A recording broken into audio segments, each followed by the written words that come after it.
Indeed, it is a great time to be a Georgia Bulldog. Everyone, please join me in welcoming our two-time national championship coach, Kirby Smart.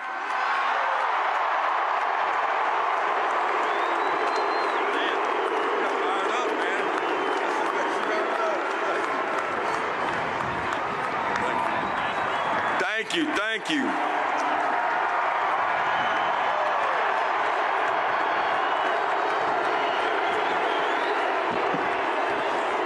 You didn't tell me last year we were going back to back.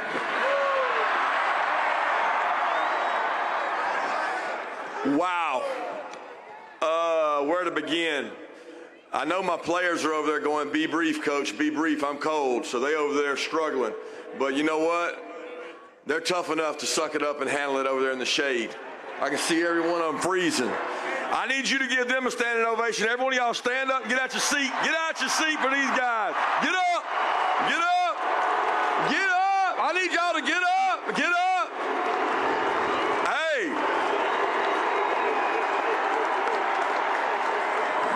All right. Listen up. They can sit down now. All right, players, you're halfway through the Friday special teams meeting. Coach Muschamp just came up and gave y'all the speech about melting face mask and got y'all to clap to wake up, because every one of them know what I'm talking about. This is a special group. These young men, most of them, sat on this stage last year, and every one of them took advantage of a hell of an opportunity in front of them when everybody in the country, I didn't have one guy, not even our very own David Pollock, that said this group would even make the playoffs. They had something different in mind.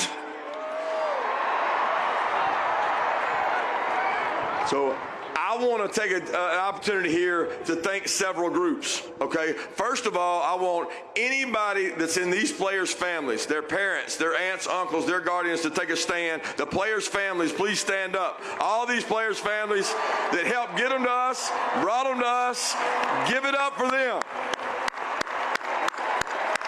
Unbelievable group of parents to support these young men. Thank you, guys. They travel like our fans travel. They go where we go. And a couple moments stick out to me in this season that I want to share. The first is in Atlanta, where it all started, right there against Oregon. What an unbelievable atmosphere. Got to play in our home stadium there at Mercedes-Benz 3 times, and you guys brought us through every time. Unbelievable atmosphere to play there. And then to these players, the guys sitting listening, and they know who they are. What an environment we went into, and probably didn't play our best game in Columbia, Missouri. But the look on their eyes at halftime, I'll never forget that locker room, walking in, a lot of guys shell-shocked, losing in a game we probably shouldn't have been losing in, and every one of them believed. Every one of them believed. Guys stuck out in that second half. I'll never forget Kenny McIntosh, injured, hardly practiced that week, deep thigh bruise, carrying the ball repeatedly, running through people and putting the offense on his shoulders and making plays and doing a hell of a job. Thank you, Kenny. I got another one for you. You know, a lot of doubt started to creep in for a big home game that was brewing. And it was right after one of our biggest rivals. We go to Jacksonville, we come back here to play, and you guys, the people in these stands, were elite for that game. Best home game I've ever been a part of, made it electric, took over the stadium, did an incredible job. We had a guy that got defensive player of the game in that game. You know, he didn't have to come back. He's going to be a first-round pick. He's going to probably be a top 10 pick, maybe a top 5 pick. But he elected to come back and play in that game because of the love he has for his brothers. Jalen Carter, thank you so much for coming back and finishing it the right way.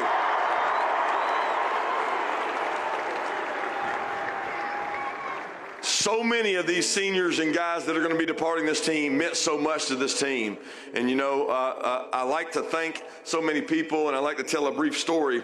But, you know, after the national championship game, my wife came running on the field. She found me, gave me a big hug and a kiss, and I was fired up. And she said, "Why did you worry so much for 10 days? This was going to be so easy." And I said, "Baby, I didn't know it was going to be like this, okay?"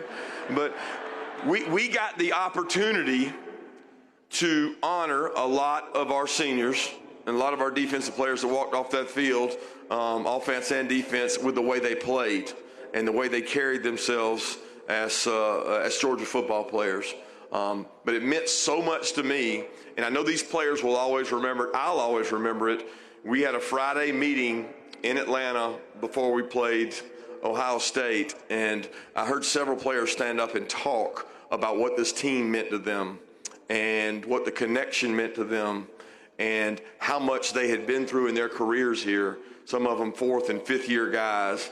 And I was sitting on the side kind of watching it all, and I really got emotional, and it really hit me. And when I went up to go talk to the team, you know, I lost it a little bit, and some of them still pick at me today because I teared up a little bit and cried, because they've meant so much. They've been through so much to see guys grow from the time they arrived here, like a Chris Smith, a Warren McClendon. All these guys have given body parts and given injuries to this program. It means so, so much. So I want one more round of applause for this team that was together, stuck together, and meant a ton. Now, I got another one. I got another group I got to thank, all right? So our staff, guys, and I know you heard it all throughout the year, our staff, we lost 4 coaches off last year's staff, a lot of support staff people, and we replaced them with new staff members. And this staff is one of the most incredible staffs. They've sacrificed time away from their families. Their wives raise their children. They're not able to be there with them all the time. They spend a lot of time with our players as their own, more than they do with their own kids. And I'd like to take an opportunity for all our staff's families, the staff's wives, the staff kids, and our staff. Please stand up. The staff is incredible. Stand up wherever you are. Get up, get up, get up, get up. There they are over there. They do an incredible job. They sacrifice their husbands, and they sacrifice time to be away from them for these players in this university. It means a ton to me. I'd also like to thank our administration, Josh Brooks, President Moorhead, for tremendous support. What we've been able to do here, and we continue to do behind us, is progress. Progress gives us an opportunity to continue this success. I've told every freshman that's come into our place, you don't inherit greatness. You don't inherit this.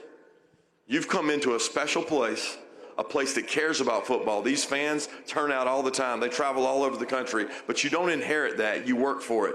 You earn it. And that's what this team did over the last year. They earned every single victory along the way, and it was hard, and it was tough, and they did it the right way. So I want to leave you with one good, easy thought. And I talked to somebody this morning about this, and I thought, what a great way to leave this. You know, peak performance, we all try to have, right? It's easy to try to have peak performance, but that's easy. Achieving success, it's hard. It's really hard. Sustaining success is even harder. So the success we had last year and the ability to win the first national championship in 40-something years, that's really hard, okay? Being able to sustain it is much harder. Translation for anybody out there, you can have a good day. Many people can find a way to accomplish something of note, but only a select few can maintain a true standard of excellence. And that's what this group has done and has really been remarkable in their journey and their progress. Winning takes talent. Winning takes talent, the great John Wooden said. Winning takes talent, but to repeat, it takes character. And these men have character. A special thanks to Bulldog Nation. We love it here. Our family loves it here. And we can't wait to see what lies ahead for this team. This team will have to be hungry because a lot of this team is coming back, and we want great things coming out of this team. Thank you so much for being here, Dog Nation. We love you, and go Dogs.